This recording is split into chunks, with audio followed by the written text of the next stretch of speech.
O Parlamento a aprovar o pressuposto 2024 do Departamento de DOE.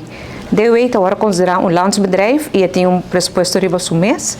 E esse é o Parlamento a aprovar e nós está agradecido no Parlamento para sustentar. O pressuposto aqui tem a visão de DOE para seguir trabalhando na melhorar serviço na comunidade, na percorrer para a manutenção de obra pública está up to date, para percorrer com monitorar o trabalho e com nota tem que guardar a comunidade ou cidadão na queixa para fazer trabalho, para internamente finalizar a reorganização e a digitalização de DOE.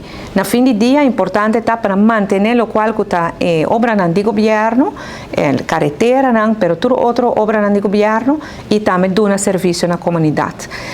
Dentro do pressuposto aqui também tema que eu roubo atenção é o tema de carretera. Nos carreteras não está de mal estado e acaba durante a pandemia, especialmente em 2021, nós temos que quitar toda placa alocada para asfalto para nós poder sobreviver na pandemia e depois nós estamos purbando de gara força back. Ano passado nós logramos 3 milhões, 4 milhões para carretera, aqui me tinha boa notícia que nós logramos 10 milhões florim para nós poder melhorar nos carreteras.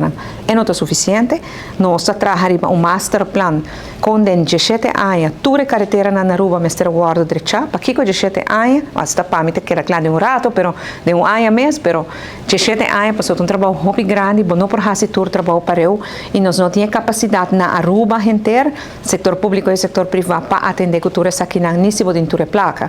Agora que nós estamos em fase de busca financiamento para o master plan aqui e assim nós por visa quatro toda carretera e de que ano vou visa em que momento durante o master plan toda carretera não vai ter atenção.